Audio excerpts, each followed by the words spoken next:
Now we have Long Talk. award-winning director, internationally acclaimed director, Dax Phelan. How are you? I'm good. I'm good. How are you doing? Yeah, been a while. It's nice catching up with you. The last time It I've seen you is. was like 2015. This is like five Yeah. years ago in Los Angeles. And Yeah. I really love your film, Jasmine. And I know you won an award for that. And how is it like for you after that? Uh, it's been, I have to admit, it's been a bumpy road. I really thought that I would have another feature going by now, and certainly another one or two in the can, but it hasn't really worked out that way, if I'm being totally honest. I've had a few things get very, very close, but I've also had some bad timing. I've had a couple people. I had an executive producer pass away a couple of years ago. I had a producer who came down with a debilitating case of pneumonia. And it's just sort of been one thing after another. And I'm not one of those guys that really believes in luck, but I do believe in timing. And the timing just hasn't been great. But that said, I can't complain. There are people in way worse positions than me right now. So I'm just fighting the good fight every day and hoping to get a feature in production sooner rather than later. Yeah, that's well said, Dax. Now, before we go on to our next question, how is it like for you? Let's go back memory lane. And how Sure. is it like? Yes, how is it like for you as a child growing up? Oh boy.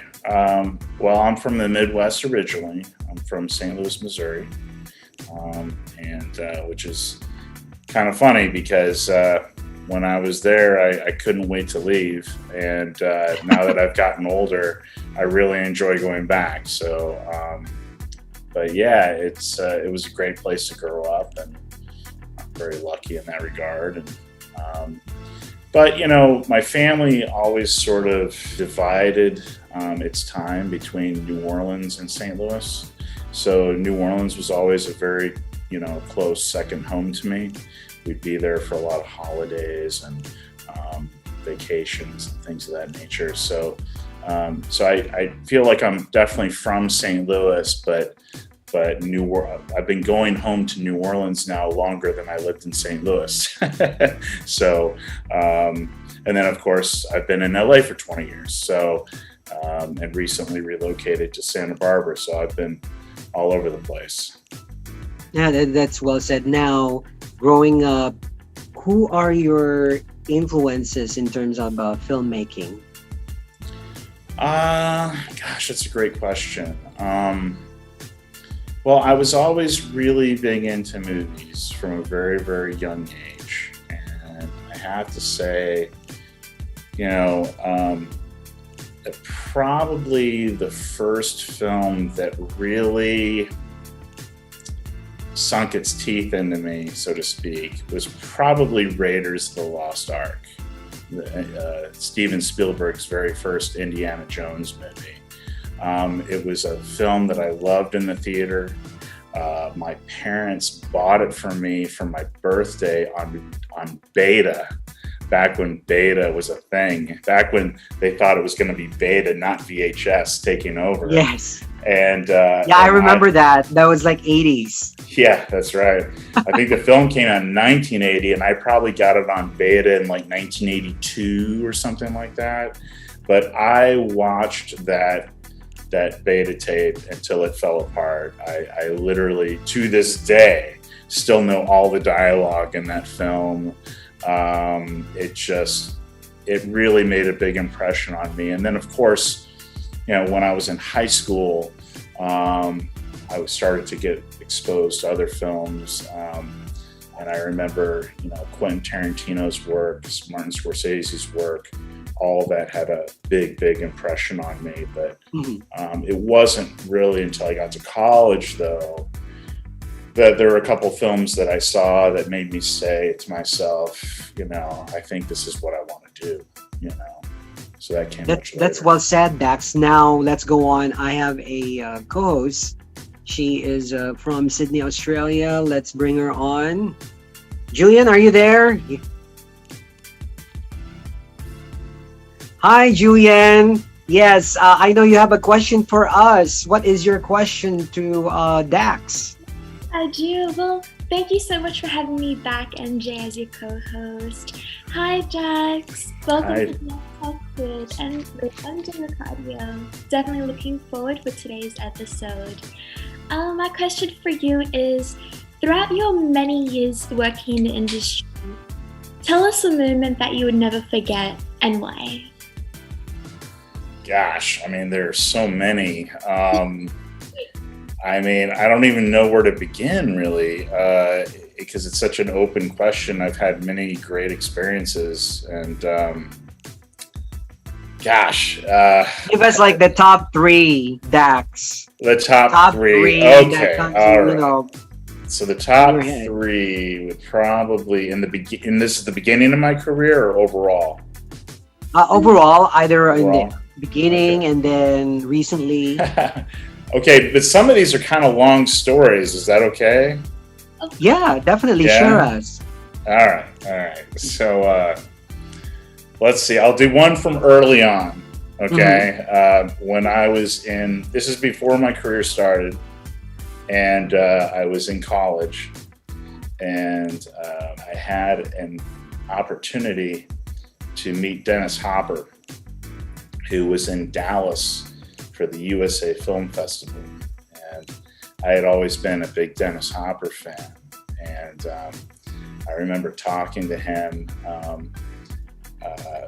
not very long, but while we were talking, he was talking about this Orson Welles film that he'd been in called The Other Side of the Wind. And at that point, I was familiar with Orson's work.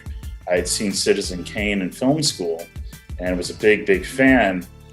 And the idea that there was this other film that he'd done, that I hadn't heard about was kind of shocking. And I remember saying, when's it going to come out? Because at that point, Orson Welles had passed away for maybe 10 years at that point. And because he died in 85, and this was probably 95, 96. And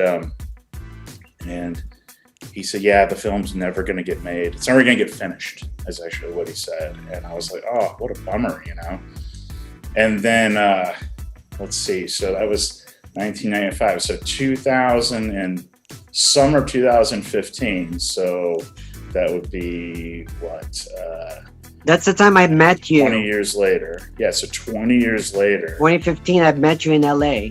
That's right. So around that time, I became a part of an effort to get the rights back for that film, that exact same Orson Welles film, and finish it alongside Frank Marshall, who produced Raiders of the Lost Ark, mind you, okay, and Philip Rimshaw.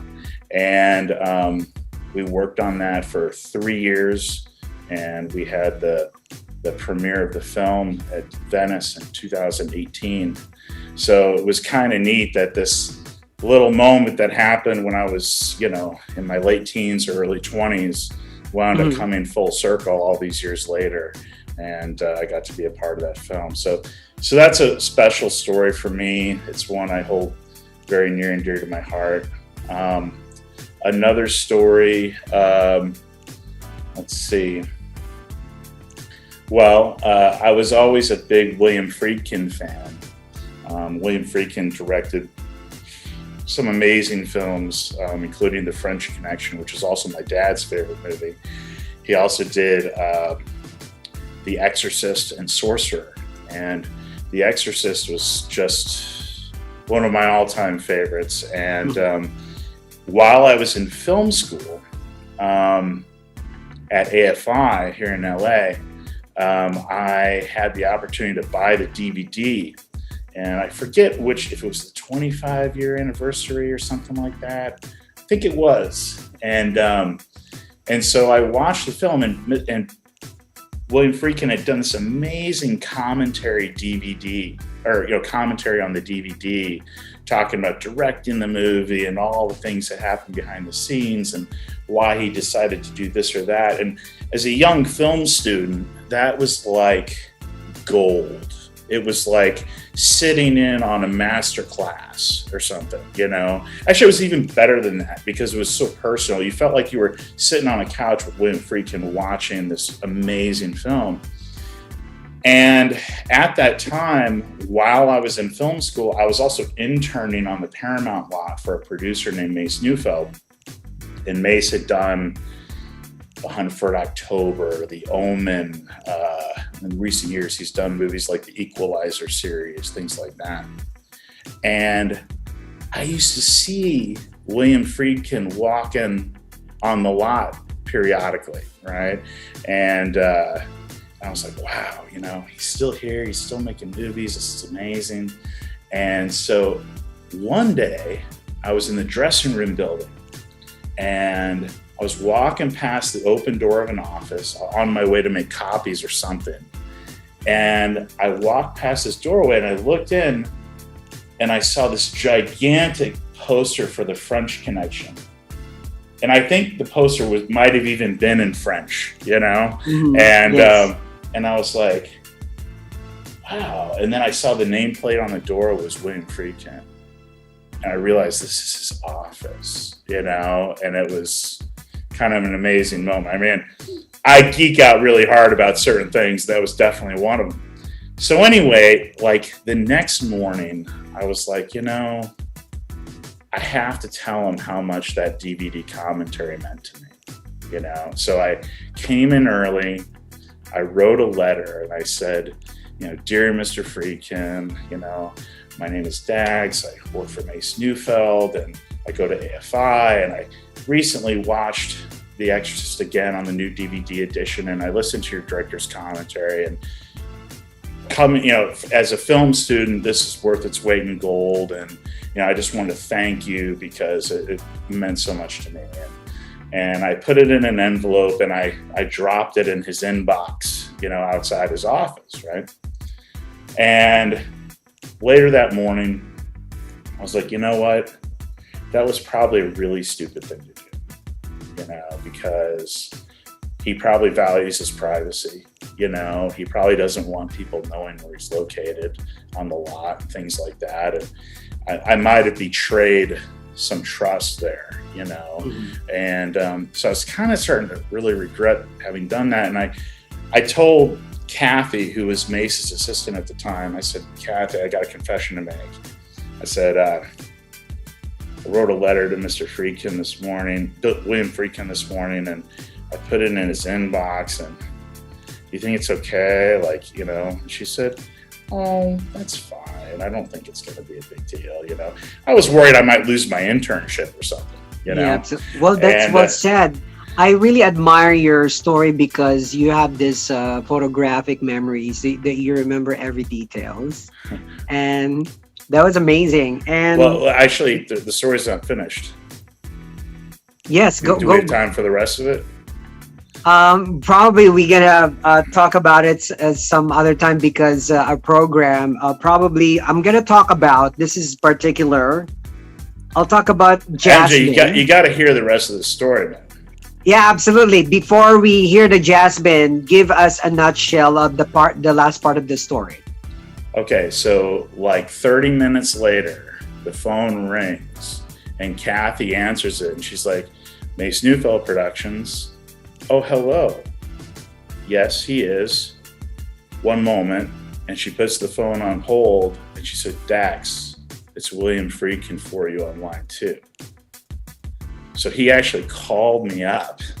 Wow. And I spoke to him for about 10 minutes. And he basically said, Dax, I just got your letter and I just wanted you to know that when we do these DVD commentaries, we never know if anybody ever actually listens to them. And I am so happy to hear that you enjoyed it. How do you like working for Mace? How's everything at AFI? And we, like I said, we talked for 10 minutes and it was like one of the most amazing conversations I've ever had. So anyway, that's amazing. Imagine you were sometimes you meet your heroes and he was able to call you. That's unexpected. Well, sometimes you meet your heroes and they disappoint you, and sometimes they're really awesome. And that happened to be a case where he was very, very kind to a young film student. That's well said, Dax. Now let's go on, and I ask you about Jasmine. Now, because you were influenced with a lot of thriller, suspense. I really love the screenplay, the how you really portray the character here in Jasmine. That's where you won Best Director and also a screenplay in Los Angeles Asian Pacific Island Film Festival. Actually, I didn't win for Best Director and Best Screenplay at that particular festival. I won those awards at other festivals, but at LA Asian Pacific, we won Best Picture, Best Editing, Best Cinematography, Best Sound Design, and Best Actor in a Leading Role. So we got 5 that night. Yeah, great. That's an amazing feat for Jasmine, and I know I spoken with Jason. It's almost similar to the Joker, the character. Yeah, I agree with you. When we watched Joker, we contacted each other shortly thereafter, and I said, do you think that, I said, I don't want to get ahead of myself, but do you think that, Todd Phillips saw Jasmine? Because there's so many scenes that are similar, right? And Jason's like, I don't think he saw Jasmine, and I don't think he's ripping us off. I think we're just fans of the same movies. And I think that's very well said. So yeah, that's an amazing film. I saw it there. Amazing film. And now let's talk about your up and coming project called The Journeyman. That's an exciting one. Yes. For sure. Can you share us? Yeah, so The Journeyman, first of all, is based on a book by Mark Turley called Journeyman. And that was an award-winning book over in the UK that I happened to come across about a little over a year ago. And I've always been a big boxing fan. I've always wanted to do a boxing film of my own. But I was always looking for kind of a new take on the genre because it's been done so many times and very well, in my opinion, many times. So, how are you going to do something that's going to feel fresh, And when I read Mark's book, I thought, I think this could be the jumping off point for a film. And so I optioned the rights, and Mark and I worked together very, very closely on a screenplay. I was lucky that he was willing to work with me and had the time to do so, because I could have never done it on my own. And he knows the world like the back of his hand.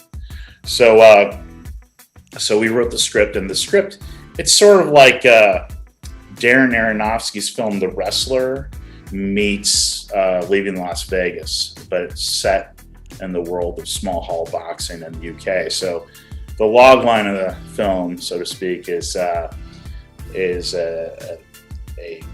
journeyman fighter who's drug addicted, alcoholic, past his prime, learns that he has neurological damage and decides to continue fighting anyway. And so as we're in the process of working on the script, Jason Tobin contacted me, and he said, I heard about The Journeyman. It sounds really awesome. And he said, I have an idea for the main character, an actor to play the main character. I said, okay, who? He said, Mike Bisping. And of course, I'd known who Mike Bisping was, because even though I'm a boxing fan, I also like fighting in general and MMA and all that kind of stuff. And Mike Bisping was the UFC champion, the first one from England, and it just so happens that he had starred in an episode of Warrior with Jason down in South Africa. And they had met, and Jason was like, look, man, this guy would be perfect for this. And I was like, okay, I mean, that is a really cool outside the box idea, but can he act? And he's like, are you kidding me? He was born for this. This is like perfect for him, And, that's good. And I agreed. So we met and before my ass hit the seat, I knew this was the guy to play the lead. You know, he's just got a presence and an X factor, and you know, I can't wait for more people to experience that when they watch the film. That's amazing. We cannot wait. So, Julian, we have question for Dax. Yes, I do. Very interesting to know. What's the longest time you've spent planning on a project? Longest time I spent planning on a project. Gosh, you know, that's, again, really good question. It's often the planning that takes the longest, you know, because I tend to originate all of my own projects. So I come aboard as the writer first, typically, and then I start producing it, raising the financing, getting the budget together, then raising the financing. And so, you know, I wish I could say that it happens quickly, but it often tends to take a year, 2 years, 3 years. It depends on the project, depends on who's attached. You know, the Journeyman so far has been coming together rather quickly. So I'm very excited about that. That's well said. And now, Dax, what piece of advice can you give those who want to break it into the film industry as a filmmaker, a screenwriter? Share us.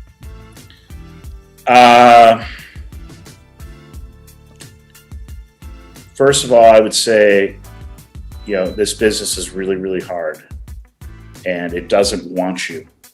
It's not interested in you. It doesn't owe you anything.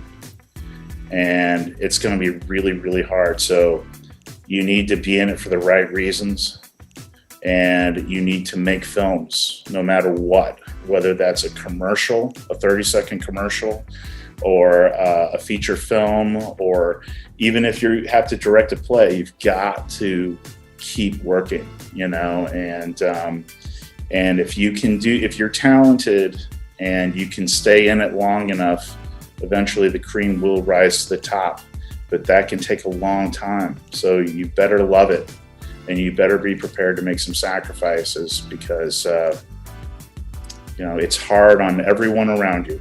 You know, it can cost you your relationships. It can cost marriages. You know, it's a very, very tough road unless you get lucky. And again, I don't believe in luck until the timing, you know, syncs up. You know, until the stars align, however you want to call it. You know, it's different for everybody, and you need to be at the right place at the right time with the right skill set. And you never know when that's going to be. So keep working. Wow, that's amazing, Dax. Thank you so much for your precious time, and looking forward to see that the Journeyman. Yes. And anything else? Any shout out, Dax? Well, I think it's great that you did an interview with Jason. You might have talked to him more recently than I have, but it's great to see him doing so well, and you know, and I'm sure that'll continue. It's great to see him on Warrior, and now that it's been picked up again, that's absolutely fantastic news. So congratulations, Jason, and I'm super, super proud. And thanks again for turning me on to Mike Bisping, because it did me a huge favor. Yes, absolutely. And looking forward, I want to see a Jasmine sequel. We talked about that a little bit, actually. Yes. We've played around with that idea a little, tiny bit, but I don't know how many other people want to see a Jasmine sequel. But I don't know if enough people were interested. It'd be fun to explore that. Maybe we'll do a petition online. There we go. Let's see. Yes, definitely. That film is just amazing. It really amazes me. You know, the suspense thriller. Well, I appreciate you saying that. It was a really tough film to make, but a very personal one, and I'm very happy with the success that it's had. And you know, start that petition. I'd love to go back to Hong Kong. Definitely, and I'm sure some of our online platform, I want to see it there soon. Okay. And if anybody wants to check it out, if they haven't seen it yet, it's available on most platforms. It's on iTunes, it's on Google Play, it's on. Awesome. Yeah, so they can find it if they're interested. Awesome. Thank you so much, Dax, for your precious time. All right, thank you very much. Have a good one, Dax. All righty, take care. I appreciate your time.